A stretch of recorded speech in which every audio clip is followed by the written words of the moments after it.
아침 저녁으로 쌀쌀한 11월입니다. 라디오 서울과 함께 언제나 여유와 따뜻함을 가지시길 바랍니다. 강혜신의 오늘의 미국.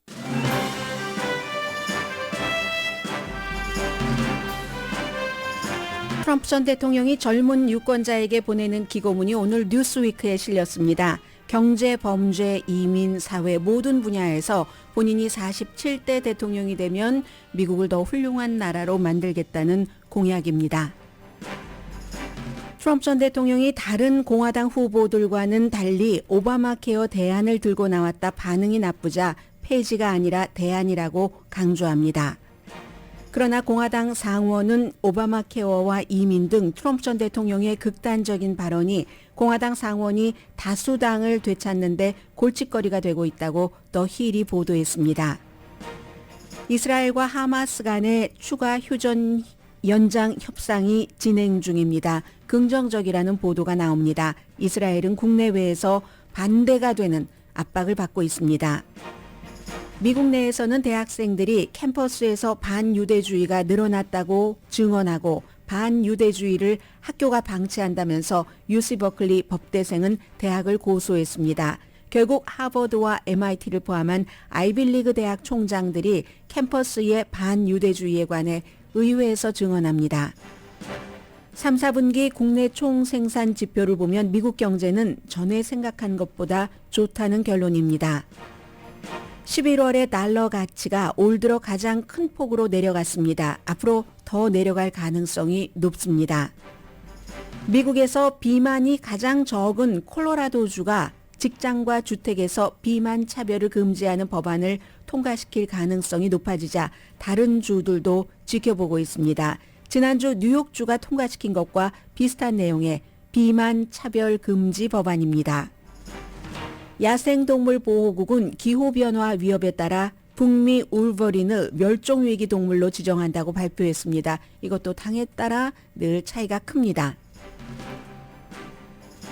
여러분 안녕하십니까? 오늘의 미국 강혜신입니다. 다른 해와는 달리 제가 2023년도 올해는 왜 이렇게 한 해의 마지막이네 하고 느끼는지 모르겠습니다. 어쩌면 요즘 그 뉴스가 헐렁하기 때문에 그럴 수도 있고 늘 연말이 되면 그렇지만 연말에 특별히 터지는 그런 긴급한 뉴스가 없기 때문에 그럴 수도 있지만 글쎄요, 이 흘러가는 세월에 관한 것들 뉴스를 하는 사람으로서 뉴스가 사람들에게 얼마나 중요한가?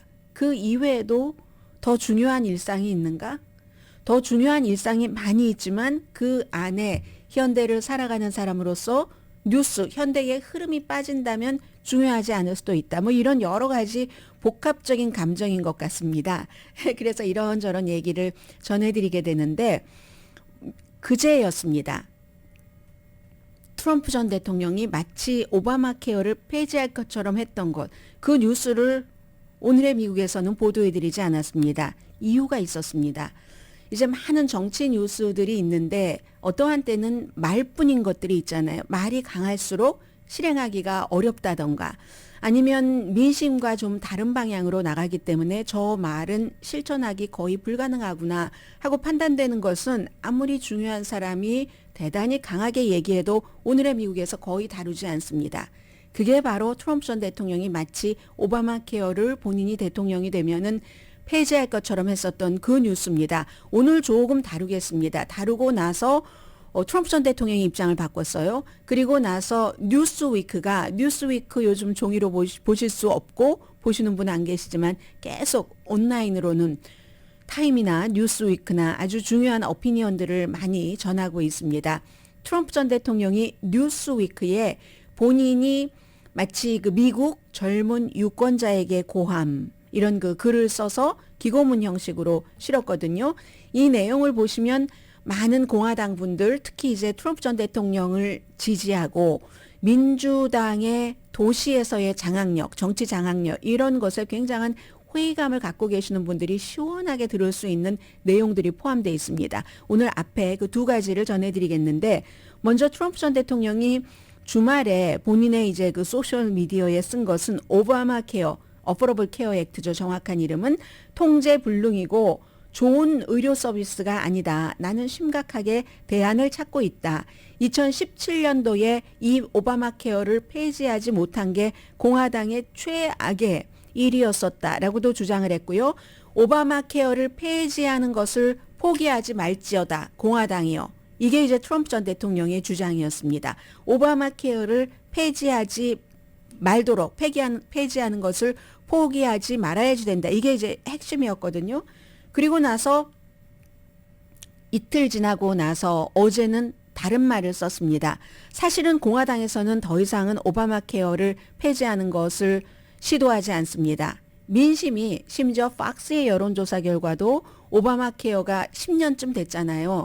그것으로서 내가 혜택을 받는 사람들이 많으니까 그리고 공화당일수록 시골에 사는 사람일수록 오바마 케어에 대한 혜택을 많이 받거든요. 그거 아주 묘한 겁니다. 시골에 사는 사람일수록 공화당일수록 트럼프 전 대통령을 지지하는 사람일수록 오바마 케어뿐만이 아니라 다른 사회복지 혜택을 엄청 많이 받습니다. 그러면서 그 사회복지 혜택을 엄청 줄여야지 된다고 하는 공화당이나 트럼프에게 투표를 하고 있거든요. 정말 아주 미국과 한국이 묘하게 좀 일치되는 부분이 있는 그런 것인데 어쨌든 공화당은 이게 이제 더 이상은 안 된다 하면서 오바마 케어를 포기하는 것은 대부분 이상의 공화당 정치인들이 포기를 해버렸습니다. 법적으로도 해보려고 중요하게 3번 시도를 했다가 전부 실패를 했죠. 그런데 이제 사람들이 막 반대를 하면서 오히려 민주당이 크리스마스 선물을 왜 벌써 주지? 하고 바이든 대통령이 그렇지 않아도 이제 며칠 전부터는 트럼프 전 대통령이 공화당의 대선 후보다 하면서 직접적으로 트럼프를 향해서 비난을 하잖아요. 게다 대고 이 좋은 오바마 케어를 폐지를 한다고 하면서 이미 뭐 비디오로 그런 것을 캡처를 해서 선거 캠페인에 이용을 하려고 하고 선물을 좀 일찍 주시네 하는 얘기가 있고 나서 트럼프 전 대통령이 알아차린 것 같습니다. 나는 오바마 케어로 알려진 이 건강보호법을 완전히 폐지한다기보다는 완전히 폐지하지 않을 거야. 대체하고 싶어 하는 거야. 대체라는 것을 굉장히 강조를 했습니다. 미국인을 위해서 오바마 케어보다 훨씬 나은 의료 서비스를 주는 게 트럼프의 차기 행정부의 최우선순위다. 이건 비용의 문제가 아니라 건강의 문제다라고 얘기를 하면서 미국은 세계 어디에서나 최고의 의료 플랜을 미국인들은 내가 대통령이 되면 갖게 될 것이다. 지금은 최악이다라고 얘기를 하면서 오바마 케어를 끝내고 싶지 않다는 말을 또 강조를 했습니다. 더 나은 의료 서비스로 대체하고 싶다. 이제 이런 얘기를 한 거거든요. 여기에 대한 이제 공화당 의원들의 그 말이 왜 우리가 동의할 수 없는가 하는 부분은 뒤에 전해드리겠고요. 오늘 바이든 대통령이 뉴스위크에 젊은이들에게 보내는 기고문을 좀 보도를 해드리겠습니다. 젊은이들을 위해서 미국을 다시 위대하게 만들겠습니다. 근데 이건 꼭 젊은이들에게만 얘기하는 건 아니고요. 다 들어보면 지금 공화당 유권자시면서 트럼프 전 대통령을 좋아하는 모든 분들이 듣기 굉장히 좋아하실 만한 그런 내용입니다. 그걸 이제 산발적으로는 전해드리지만 이렇게 한꺼번에 정리를 해드릴 기회도 없고 해서 트럼프 전 대통령의 글을 통해서 여러분들께 전해드리겠습니다. 선거 날까지 1년도 채 남지 않은 상황에서 여론조사에 따르면 전국적으로나 격전지에서나 큰 차이로 제가 조 바이든을 누르고 있고 그 이유의 중요한 부분은 젊은이들 때문입니다. 최근 MBC의 여론조사에 따르면 18살에서 34살 사이 유권자 중에서 전국적으로는 내가 바이든 대통령을 46%대 42%로 앞서고 있습니다. 이건 미국 젊은이들이 조 바이든이 실패했고 무능하고 부패의 통치를 하고 있다. 그런 것을 거부한다 하는 분명한 신호로 봅니다. 그래서 이제 얘기하는 것을 첫 번째 이 말을 합니다. 트럼프 행정부 동안 미국은 세계 역사상 가장 강하고 번영하는 경제를 만들어냈습니다. 나의 리더십 아래 연간 수입은 $6,000 이상 평균 올랐고 인플레이션은 2% 미만이었으며 가솔린 값은 갤런당 $1 87센트까지 내려갔습니다. 가정의 순자산은 사상 최고치였고 미국 가구 중 하위 50%의 순자산이 40%가 증가했습니다. 미국 경제가 미국 젊은이들에게 내가 대통령이었었을 때보다 좋았던 적은 없습니다.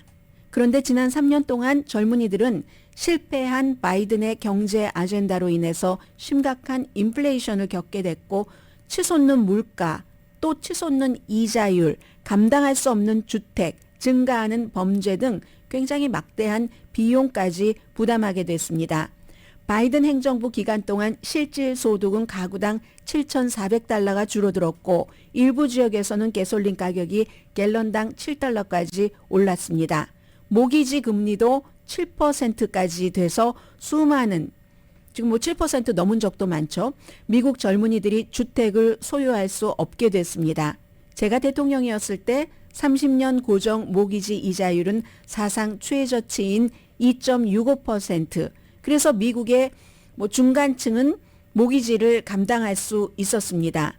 그런데 바이든의 비참한 경제 정책 덕분에 이자율이 급등해서 너무 많은 미국인, 특히 이전 세대에서 가족을 이제 새로 시작하는 젊은 층을 얘기를 하죠. 주택을 더 이상 소유할 수 없게 됐습니다. 그 결과 많은 수의 젊은이들이 결혼과 출산을 미룹니다. 최근 연구에 따르면 G세대와 밀레니얼 세대 커플의 4분의 3은 결혼하는데 비용이 너무 많이 든다고 생각합니다. 미국인들이 학교를 그만두는 가장 큰 이유도 재정적인 문제 때문입니다. 안타깝게도 많은 미국 젊은이들은 바이든 경제가 그들에게 선택의 여지가 없다고 생각하고 있기 때문에 새로운 가정을 꾸미고 아이를 낳고 하는 삶을 미룹니다. 게다가 미국 에너지에 대한 바이든의 정책은 모든 걸 더 비싸게 만듭니다. 그의 그린 뉴딜 정책 덕분에 제가 퇴임을 하고 나서 새로운 자동차의 가격이 30%나 가격이 올라갔습니다. 그래서 이제 평균 새 차의 가격은 평균 5만 달러입니다. 새로운 차를 살 여유가 있으려면 부자가 돼야지만 되는 겁니다. 바이든 정책 아래서 높은 이자율과 치솟는 가격으로 인해서 일반적인 자동차 이제 페이먼트가 한 달에 거의 750달러입니다. 조 바이든은 우리 젊은이들이 제대로 살고 그리고 직업을 유지하고 가정을 시작하도록 돕는 게 아니라 빚만 지게 하고 세금을 올리고 인플레이션으로 그들의 꿈을 짓밟고 분노와 절망의 그런 길을 닦아가고 있습니다. 바이든 아래서 미국은 쇠퇴하고 있고 아메리칸 드림을 빠르게 잃어가고 있는 국가입니다. 그런데 이게 젊은이들에게는 전쟁의 시작일 뿐입니다. 급진 좌파는 폭력 범죄와 어떤 그 충격적인 이런 그 사회적인 물결을 일으켜서 그 노동계에 진출하는 미국 젊은이들이 거의 살 수 없는 곳으로 만들었습니다. 또 세계 무대에서의 바이든의 상상도 할 수 없는 약점이 미국을 3차 대전으로 이끌어가고 있는 그런 상태입니다. 미국 젊은 세대 전체를 황폐화시킬 수 있는 위험, 민주당이 학교에서 비판적인 인종 이론이라든가 아니면 성전환자에 대한 부적절한 어떤 정책이라든가 정치적인 내용을 급진적으로 장려를 해서 우리 커뮤니티가 분열되고 국가가 통합되지 않고 약해지고 있습니다. 제가 미국의 47대 대통령으로 취임하면 젊은이들이 번영하고 또 번영하도록 세계 역사상 가장 위대한 경제를 빠르게 재건할 겁니다. 바이든의 인플레이션 악몽을 멈추고 에너지 생산 늘리고 정부 지출을 대폭 줄이고 금리를 내려서 젊은이들이 다시 한번 가족을 꾸리고 아이도 낳고 하는 그런 정상적인 멋진 미래를 계획할 수 있도록 할 겁니다. 아메리칸 드림 전에도 그랬고 우리는 다시 한번 그렇게 할 겁니다. 또 도시의 법과 질서를 회복하고 법 집행에 힘을 실어주고 급진적인 마르크스주의 검사들이 우리 도시를 폭력적인 범죄자들에게 넘겨주는 것을 막을 겁니다. 치명적인 마약이 유입되는 것을 막기 위해서 남부 국경을 안전하게 지킬 겁니다. 그리고 젊은이들을 더욱 보호하기 위해서 극좌파 컨텐츠를 강요하는 모든 학교에 대한 연방 자금을 삭감하는 새로운 행정명령에 서명할 겁니다. 미국 유권자들은 이 미국이라는 나라를 평화, 번영, 또 강하게 빠르게 되돌릴 수 있는 그런 권리가 있고 나는 그렇게 할 능력이 있습니다. 나만큼 그 같은 변화를 빨리 가지고 올 수 있는 사람은 또 아무도 없고 미국이 11월에 젊은이들이 바이든의 실패한 대통령직을 끝내고 다시 위대하게 만드는 일을 완수하기 위해서 젊은이들이 투표를 해야지만 되는 이유가 거기 있습니다. 이렇게 이제 뉴스위크에 45대 도널드 J. 트럼프 전 대통령이 어피니언을 보냈습니다. 그런데 이제 이 가운데서 뭐 예를 들어서 뭐 바이든 때문에 자동차가 뭐 굉장히 많이 30%가 올랐다. 이건 이제 팬데믹 때문에 그냥 연설문, 기고문으로만 봐서는 안 되고 중간중간 많지만 여러분들께서 제가 첨언을 하지 않더라도 다 아실 부분이 팬데믹 때문에 공급망 없고 해서 가격 그렇게 높아진 거고, 그리고 이제 에너지 부분은 세계적으로 지금 내일과 모레 다 기후변화 정상회담도 열리고 있잖아요. 새로운 이제 친환경적인 에너지 쪽으로 나가고 있는 것이고, 금리 인하도 사실은 세계적인 여러 가지 때문에 금리 인상과 인하도 그렇게 된 뭐 이런 것들이고요. 우선 공화당이 얘기하는 것만 전해드리겠습니다.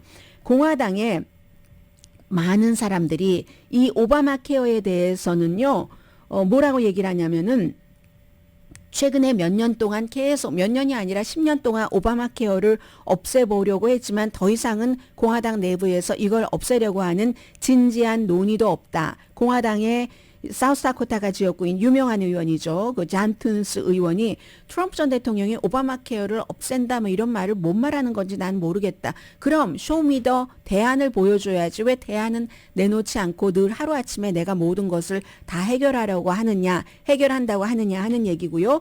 텍사스가 지역구인 존 코닌 의원도 공화당 내부에서도 이거 의견 일치를 볼 수 없는 거다. 그리고 공화당의 상원 보건위원회의 의원 빌 캐시디도 공화당 내부에서도 분열됐기 때문에 그런 일이 일어날, 오바마 케어를 없애자고 할 일이 일어날 가능성이 없다. 이건 이제 오바마 케어에 대한 부분만 그렇고요. 그리고는 이제 이민에 대해서는 지금 첫 번째 캘리포니아주에서 간 젊은이 스티븐 밀러가 트럼프가 다시 대통령이 되면 가장 극적인 이민 단속을 시행하기 위해서 방대한 연방 권한을 동원할 것이다라고 얘기를 했거든요. 트럼프 전 대통령 때도 많이 했어요. 그게 이제 또 반발을 받아서 그렇지. 젖먹이 아이를 엄마와 떼어놓는다던가 하는 식으로 그렇게 했는데 여기에 대해서는 역시 공화당입니다. 제가 지금 공화당만 말씀드립니다. 노스다코타의 탐 틸리스 상원 의원이 민주당과 포괄적인 이민개혁안을 합의 중인 의원입니다. 이 의원은 공화당에게는 그래 대량으로 대규모로 다 추방하겠다는 거예요. 1년에 뭐 몇백만 명씩 추방한다 이렇게 말하는 때도 있잖아요. 뭐 숫자도 또 막 지지자들이 랠리에 가서 박수 더 쳐주면 올라가기도 하고 그럽니다. 그래서 이제 대량으로 추방을 한다는 얘기인데 이게 공화당 지지자 사이에게는 박수를 받을 수 있지만 본선거가 중요하잖아요. 공화당으로서는 본선거에 가면은 온건한 유권자는 그것 때문에 표를 찍지 않을 것이다. 말은 시원한데 방안도 없는 이 같은 주장은 본선에서 아주 악영향을 미칠 것이다. 공화당에서 이민 정책의 리더입니다. 존 코닌이 텍사스가 지역구니까요. 트럼프 전 대통령이 복귀해도 상원 공화당이 트럼프의 이민 그 비전을 따르지 않을 거다. 그리고 임기 1기 때 트럼프는 대통령이 권한이 많은 건 사실이지만 플레이어가 한 사람이 아니라는 거. 상원도 있고 뭐 하원도 있고 하원은 대통령을 따라줘도 상원은 아니라는 이것을 이제 강조를 하고요. 마이크 허카비 전 알칸소 주지사, 지금 세라 허카비가 아버지의 뒤를 이어서 알칸소의 주지사로 있고 그 세라 허카비는 트럼프 전 대통령의 첫 번째 백악관 대변인이었고 트럼프 전 대통령이 뭐 부통령 후보로서도 지금 생각을 하고 있는 그런 그 딸을 둔 마이크 허카비 전 알칸소 주지사는 또 뭘 얘기를 하냐면 바이든이 못했다 하면서 탄핵을 얘기를 하는데 절대로 이거 하원에서 어떻게 이뤄내기도 힘들 뿐더러 이뤄내도 상원에서 되지도 않을 정치적인 재앙이 될 것이다 라고 얘기를 합니다. 우크라이나에 대해서도 이제 지원하지 않을 뜻을 얘기를 하잖아요. 젊은이들에겐 그 얘기는 빠졌습니다만은 아주 트럼프 전 대통령이 영리한 겁니다. 우크라이나나 이스라엘 하마스 이슈는 지금 말하지 않잖아요. 여기에 대한 의견이 불분명하기 때문에 그래서 우크라이나에 대해서도 연방 상원은 미치 매코넬 상원 의원 같은 사람이 우크라이나를 지원하는 것이 미국 안보에서 가장 중요하다고 봅니다. 그 복잡한 뒷배경 때문에 그런 것. 밋 롬니 이제 재선에 나가지 않겠다고 한 유타주의 연방 상원 의원은 트럼프 전 대통령은 임기 1기 때도 스파게티를 벽에 너무 많이 던졌다. 뭐 그런다고 달라진 것도 없었고 그의 도대체 많은 말을 하루아침에 내가 다 싹 고쳐놓겠다고 하는데 그 무엇인지 그 프로포저를 제안을 보고 싶다. 4년 동안 구체적으로 대통령이 이러이러한 무슨 초안 같은 것을 내놓은 적을 본 것이 없고 공허한 약속이라는 것을 보여줘야지 되는데 트럼프 전 대통령이 하는 말은 공허하기 때문에 별 의미가 없다. 이게 이제 밋 롬니 연방 그 상원 의원의 얘기거든요. 그래서 제가 지금 말씀드리고 싶은 것은 두 가지입니다. 오바마 케어는 처음에는 오바마 전 대통령이 내가 단임 대통령이 돼도 좋으니까 이것만 이루고 싶다 하고 첫 번째 목표가 돈 많고 좋은 보험을 갖고 있는 사람을 위한 게 아니었습니다. 돈이 없는데 미국이라는 세계 최고 부자 나라에서 돈 없이 숨진다는 것이 있을 수 없기 때문에 우선 그 사람들부터 보호를 하자. 그러자면 조금 부당하다고 생각되는 사람도 있고 처음에는 많은 사람이 가입하지 않으니까 가입금이 높을 것이다. 불입금이 그러니까 강제 조항도 있고 그러나 시간이 지나가면 가입하는 사람들도 늘어나고 그러면 모두에게 더 많은 혜택이 될 것이다. 이렇게 얘기를 했었거든요. 그리고 10년이 지나면서 그런 것들이 이루어지고 있는 거고 앞서 말씀드린 것처럼 공화당 시골에 있는 사람들 이런 사람들이 더 많은 혜택을 백인들이 보고 있는 겁니다. 그렇기 때문에 이걸 공화당에서도 더 이상은 없애자고 하지 못하는 거고 많은 젊은이들에게 보낸 편지에서 모든 것을 이민이고 경제고 다 한꺼번에 개혁을 하겠다고 했잖아요. 처음에도 그렇게 얘기를 했습니다. 개혁을 하려면은 워싱턴에서 또 개혁이 필요하다 해서 티파리와 프리덤 코커스가 워싱턴 사람이 아닌 트럼프를 내세웠습니다. 그런데 개혁을 하는 사람은요.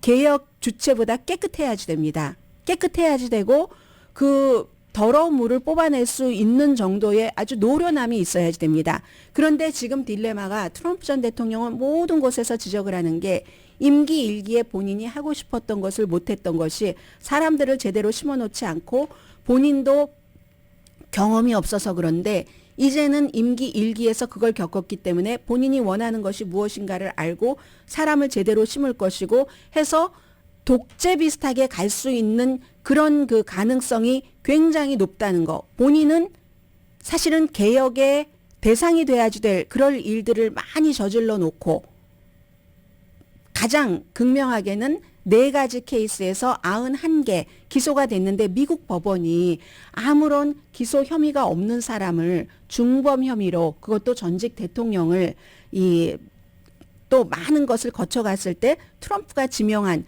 그런 법원에 많은 사람들도 연방 대법관까지 있었는데 트럼프가 오점이 없는데 그렇게 4개 케이스에서 91개 혐의로 기소를 할 수 있겠습니까? 그런데 제일 중요한 것은 그럼에도 불구하고 트럼프가 좋아서 트럼프를 찍으면 어쩔 수 없다는 거죠. 그건 미국의 수준이니까. 그래서 트럼프 전 대통령의 주장에 대해서도 공화당 내부에서도 좀 이렇게 성인스러운 상원 의원들은 많이 반대하고 있는 분위기까지가 오늘 며칠입니까? 29일, 11월 29일. 이제는 11개월밖에 남지 않았습니다. 미국 대통령 선거가요.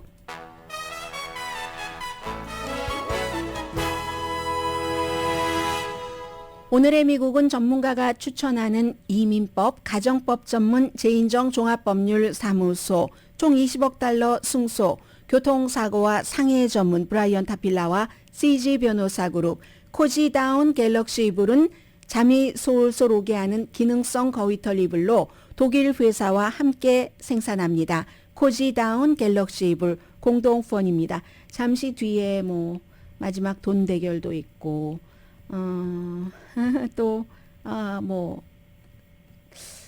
대학생들의 학교 대학 캠퍼스가 요즘 문제거든요. 잠시 뒤에 전해드립니다.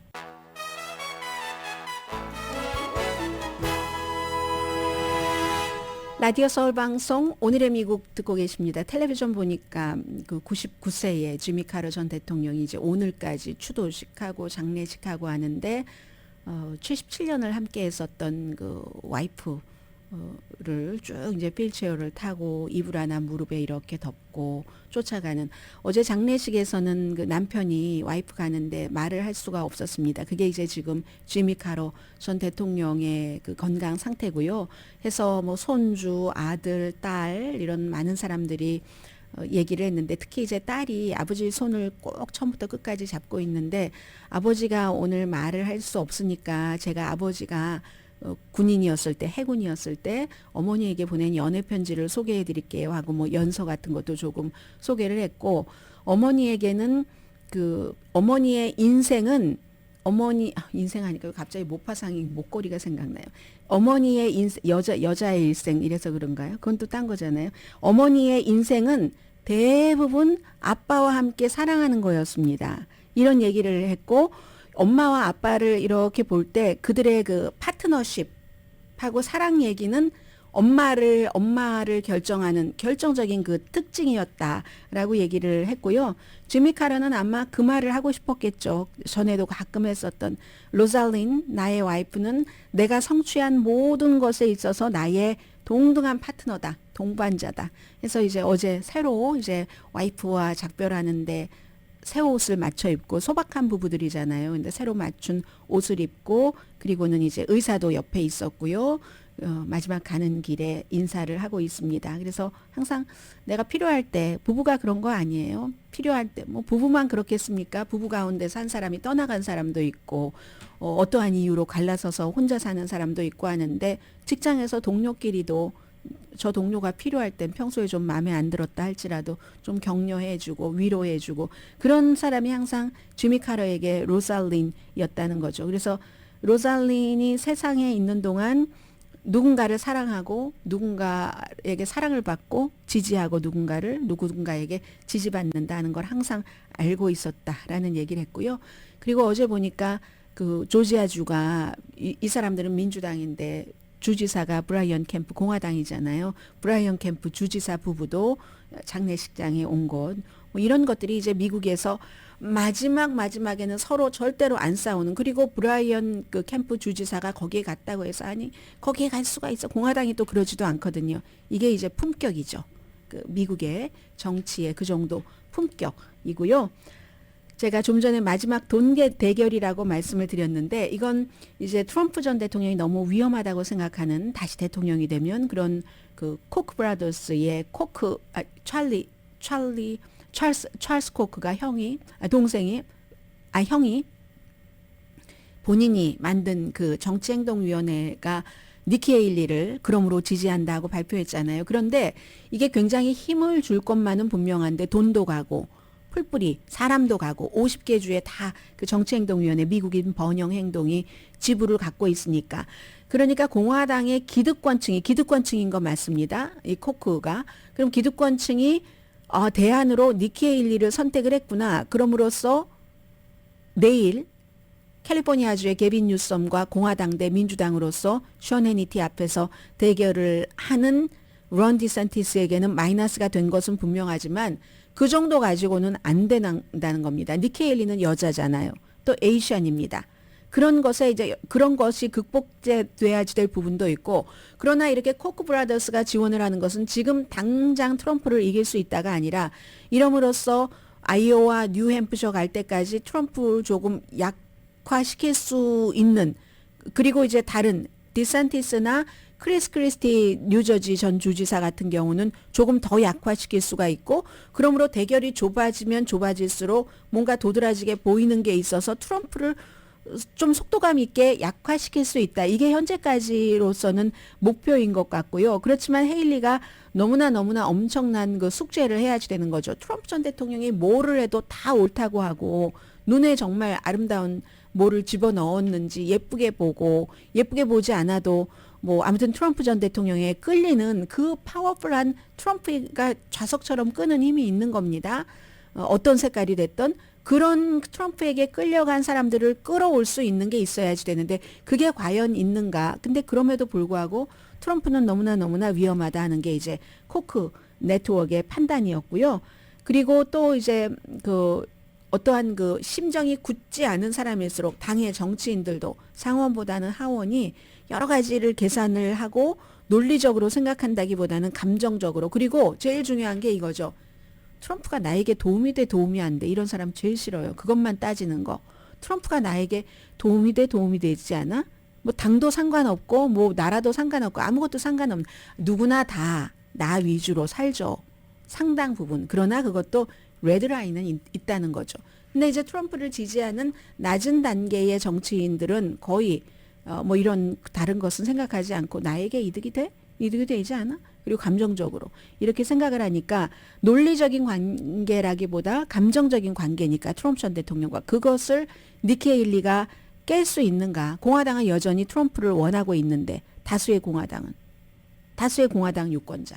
그런데 더 중요한 건 이제 다수보다는 적지만 무소속 유권자가 트럼프를 원하느냐, 여기에 이제 달려 있는 거고요. 그 점에 대해서 민주당은 그래도 다수의 그 무당파들은 트럼프보다는, 지금은 트럼프도 싫고 바이든도 찍고 아무도 안 찍을 거야 하지만 결정적인 순간에는 트럼프보다는 바이든을 찍을 것이라고 믿고 있는 게 이제 민주당의 생각이고요.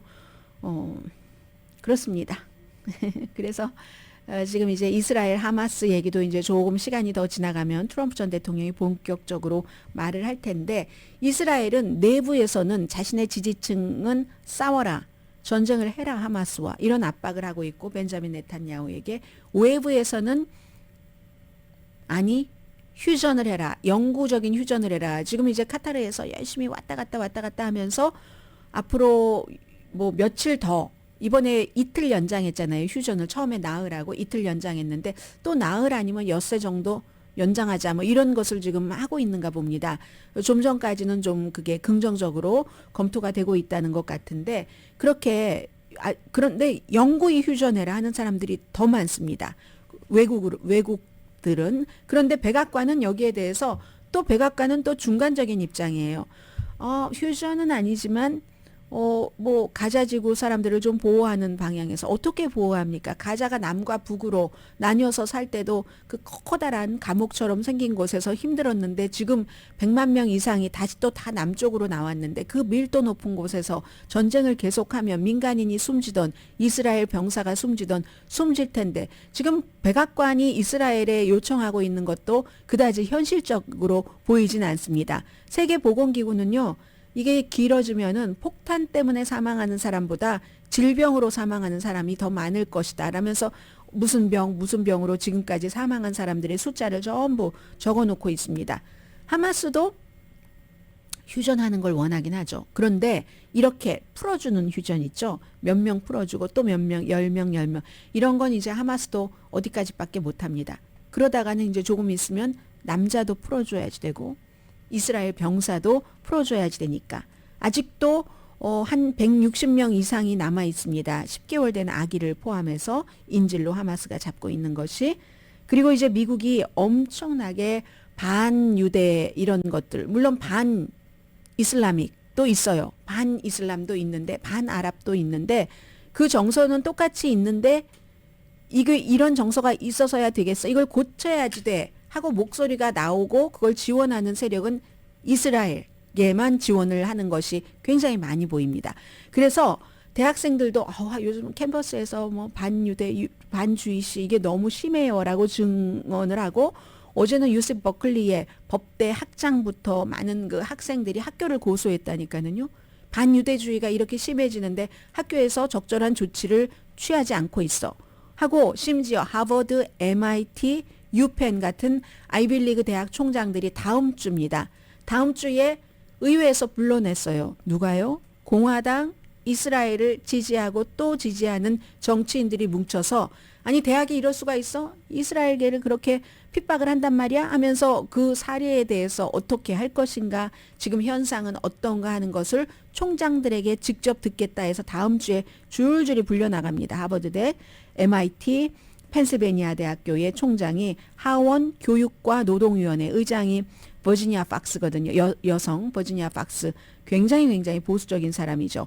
지난 몇 주 동안 대학 캠퍼스에서 반유대주의 시위를 벌이는 수많은 사례가 있었는데 이걸 골마 터지도록 방관을 할 수가 있는가. 우유부단해서는 안 된다. 그리고 뭐 이렇게 저렇게 양비론적인 발언을 할 때도 아니다. 반유대주의에 강력하게 맞서기 위해서 적절한 조치를 취해야 된다. 이럴수록 이제 또 아랍계에서의 반감은 더 심해지고 이미 미국에서는 그 정치를 보는 사람들은요. 그러니까 아랍계의 인종과 유권자와 투표한 이런 그 모든 통계를 지금 다 가지고 있습니다. 다 가지고 바이든 대통령에게 들이대는 거예요. 특히 이제 격전지에서의 이런 것들. 이 정도면 당신 우리 때문에 떨어질 수도 있습니다. 그런데 이제 의회에서는 뭐 아랍계는 팔레스타인계 한 명밖에 없잖아요. 뭐 다른 아랍계 여성들이 몇 명 민주당에 있기는 합니다만은 그러니까 친이스라엘 쪽으로 쫙 몰리고 이게 미국에는 결코 건강하지 않는 결코가 아니라 건강하지 않은 그런 일들이 일어나고 있습니다. 정치권에서부터 이제 사회까지 캠퍼스까지 이어지는 거죠.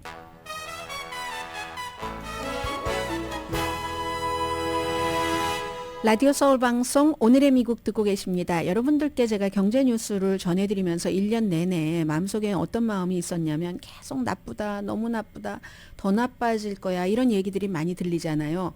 그런데 나쁘다, 나쁠 거야, 더 나빠질 거야 생각한다고 해서 내가 뭐 경제를 일으키는 그 원동력에 뭐 어떤 그 발전기를 돌릴 수 있는 사람도 아니고 그게 이제 그다지 좋지는 않잖아요. 물론 이제 직원들에게 봉급을 줘야 되는 사람들, 그런 책임이 있는 분들은 여러 가지를 생각을 하고 거기에 맞춰야지 되겠지만 그렇지 않은 사람들은 그 무드 자체를 나쁘게 그냥 나쁜 무드에 편승해서 가는 게 본인의 생활에 건강을 주지는 않는다. 이런 것을 마음속에 늘 가지고 있었거든요. 그런데 오늘 발표된 새로운 데이터에 따르면 또 제가 지금 말씀드리고 싶은 것을 뒷받침하는 자료가 또 나왔습니다. 3분기의 미국의 경제 성장은 전에 생각했었던 것보다도 더 좋았다 하는 겁니다. GDP가 연간 5.2% 올라갔는데 뭐 직전에 한 4.9% 정도 될 거야 하는데 5.2%가 올라간 겁니다. 이건 결국은 경제 너무 나빠서 어떻게 막 큰일 날 거야 하는데 그럼에도 불구하고 데이터는 여전히 미국 경제가 괜찮다는 걸 보여줍니다. 그러면 또 어떤 분들은 그 데이터와 실제 경제와 상관이 없어 하지만 데이터와 실제 경제와의 사이에 어떤 그 간격이 있을 수는 있지만 실제 경제, 내가 느끼는 실제 경제가 다도 아니고 그리고 데이터 발표하는 데이터가 다도 아니고 이 중간에 어디쯤에선가 있을 겁니다. 그래서 아마 최악의 경제 상황을 생각하면서 우울해라고 하시는 분이 생각하시는 것보다는 좋을 것이고 너무 좋을 거야 라는 그런 막연한 기대를 갖고 계시는 분들의 생각보다는 조금 나쁠지도 모르겠습니다. 그래서 7월부터 9월까지잖아요. 3, 4분기가 이 데이터가 경기 둔화에 대한 계속 우울한 경고를 얼마나 많이 했습니까? 이게 이제 무시되고 이제 미국 경제는 그래도 단단하다 하는 것이고요. 12월 달에 데이터는 뭐 수정되기는 될 겁니다. 그런데 거의 2년 만에 이게 가장 빠른 그 성장 기록이라고 하거든요. 지난 분기는 2.1%인가 그랬는데 진짜 많이 성장했네요. 근데 이번에는 또 시기별로 뭐 계절별로 다 여러 가지 그러니까 조건 같은 게 있잖아요. 그래서 이번에는 특히 무슨 기업의 장비라든가 아니면 무슨 지적 재산 이런 데서 이제 뭔가 뭐 지출 증가가 됐었다 하는 그런 거고요. 또 로컬 정부와 주 정부에서도 좀 그 지출을 늘렸다 하는 그런 얘기입니다. 그래서 2분기에 비해서 엄청나게 이제 올라갔다 하는 얘기. 그래서 경제에 대해서 너무 나쁜 생각만 하시지 마시라 하는 것을 말씀드리고 싶고요. 이제 새해 되려면 얼마 남지 않았잖아요. 우리가 그래도 희망을 갖고 살아야죠. 어차피 나쁠 것이다라고 생각하는데 좋은 일이 터질지도 모르고 막 좋을 것이다 하는 생각은 계속 가지고 가면 좋죠. 달러 가치가 11월 달에 굉장히 내려갔습니다. 그리고 앞으로도 더 내려갈 수 있습니다. 뭐 여행하시는 분들은 딱 이런 거에 예민하시잖아요. 11월 달에 1년 만에 최악의 11월 28일까지 어제까지 3.6%가 내려갔다고 하거든요. 이건 지난해 11월 달에 5% 내려가고 달별로 최고로 많이 내려간 겁니다. 달러의 가치가 하락한다는 것은 결국은 연방준비제도가 기본적으로 인플레이션 이렇게 생각하고 있는 그 목표치에 다가갔다는 것을 뜻하는 거죠. 그래서 이제 연방준비제도가 대체적으로 6월 말부터는 이자율을 내리기 시작할 것이라고 하니까 그러니까 이제 금융시장 뭐 확신 이런 것들 때문에 달러 가치가 이제 내려가는데 연방준비제도는 이자율을 단기 금리를 올렸다 내렸다 하면서 이제 통화 이제 조정을 하잖아요. 그래서 어쨌든 그렇습니다. 중앙은행이 이렇게 연방준비제도가 단기 이자율을 올리면은 달러 가치가 올라가죠. 그리고 이거 반대로 내리면은 달러 가치도 또 내려가고 그렇습니다. 아무튼 그렇다는 건 말씀드리고 이제 인플레이션이 거의 3%까지 내려갔고 뱅크 오브 아메리카의 분석가들은요. 2024년도에 달러 더 많이 약세 나타날 수 있다라고 생각을 합니다. 왜냐하면 6월 달부터 이제 이자율을 내리기 시작할 것으로 생각을 되니까 그러면 이제 항상 그러는 거죠. 자, 그런 얘기가 있고 그리고 어제 99세로 캘리포니아주에서 사망한 워렌 버핏의 투자 파트너인 버크셔 해서웨이의 부회장 50년 이상을 한 회사에 다니셨어요.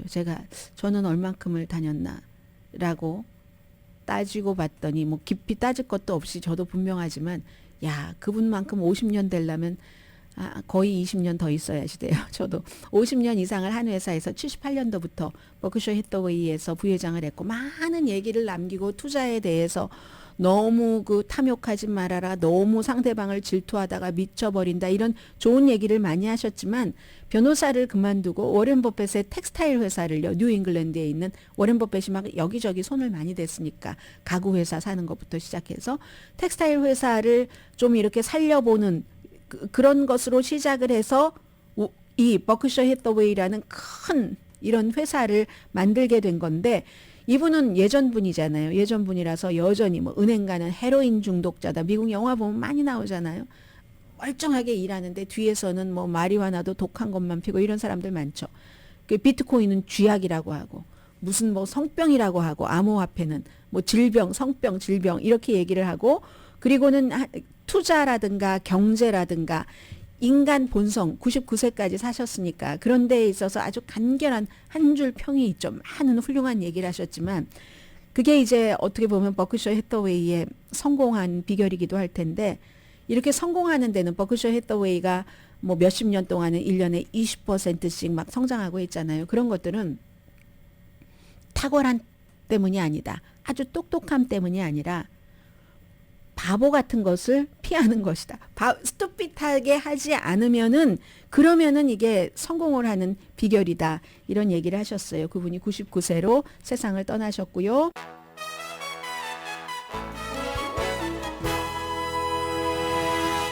라디오 서울 방송 오늘의 미국 듣고 계십니다. 네, 아주 복잡한 일들이 많지만 그래도 또 소소한 디테일한 그런 부분들도 미국에서 이어집니다. 콜로라도주가 직장과 주택에서 비만 차별을 금지하는 그런 법안을 내놓고 아마 빠르면 내년에 초에라도 통과를 시킬 것 같습니다. 지난주에 뉴욕주에서 비슷한 법안을 통과시켰잖아요. 그래서 우리가 무슨 포비아라고 하잖아요.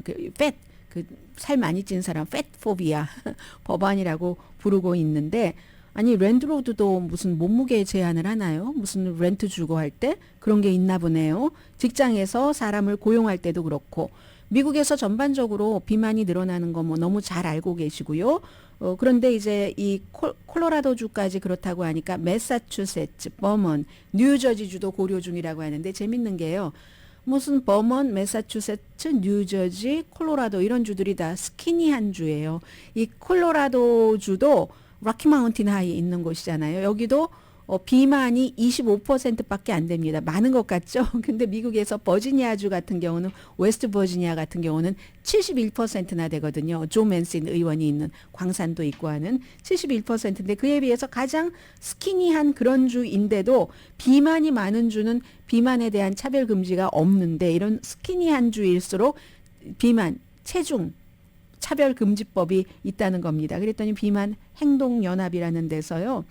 미국에 아무튼 단체도 많아요. 오비세리, 액션 코얼리션에서 너무 큰 진전이다. 미 전국에서 뿔뿔이 운동이 시작이 돼서 체중으로 뭐 낙인을 찍는 것, 체중에 대해서 편견을 갖는 것, 체중 차별하는 것은 이건 그 현재나 미래가 아니라 이거 과거의 일이다라고 얘기하는데 이거 맞는 것 같아요. 인종차별, 남녀차별, 무슨 차별 다 없어야지 되면 체중차별이 원래 이걸 법을 만든다는 게 아니라 없어야지 되는 게 맞죠. 선천적인 체중이건 후천적인 것이든 아주 그것이라고 생각이 되고요. 그리고 북미 울버린이 족제비과라고 하던데 저는 곰처럼 생겨서 곰과인가 뭐 이랬더니 곰은 또 무슨 과죠? 그 울버린이 기후변화 위협 속에서 멸종위기다 해서 오늘 이제 관계당국에서 멸종위기 종으로 구분을 했거든요. 보통 이제 족제비과 중에서 가장 크군요. 그러니까 이제 곰처럼 보이기도 하고 뭐 나무도 올라타고 하니까요.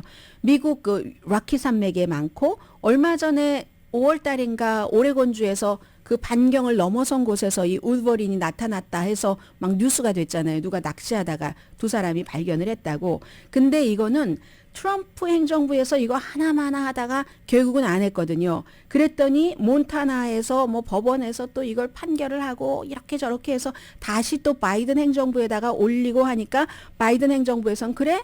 멸종동물 위기 이거 해야지 하고는 했다는 겁니다. 아무튼 미국에서 수많은 사람들이 여기저기서 각자가 하고 있는 일을 굉장히 뭐 하나 두 개 이슈에 쏠린 것 같긴 하지만 그렇지 않고 이 같은 일들까지 처리하고 있다 말씀드리고 싶었고요. 오늘의 미국은 전문가가 추천하는 이민법, 가정법 전문 재인정 종합법률사무소, 총 20억 달러 승소, 교통사고와 상해 전문 브라이언 타필라와 CG 변호사 그룹, 코지다운 갤럭시 이불은 잠이 솔솔 오게 하는 기능성 거위털 이불로 독일 회사와 함께 생산합니다. 코지다운 갤럭시 이불 공동 후원이었습니다. 10시에 좋은 아침, 좋은 하루 방송됩니다. 우리도 될 일이 있는데 저도 해야지 될 일이 있는데 날마다 무슨 꼭 보려고 미뤄뒀었던 드라마를 2편씩이나 보고 큰일이에요. 그런데요. 구글 어카운트 2년 동안 한 번도 쓰지 않으신 분들 유튜브 어카운트도 한 번 정도는 들어가셔야지 됩니다. 아니면 전부 삭제한답니다. 강혜신이었습니다.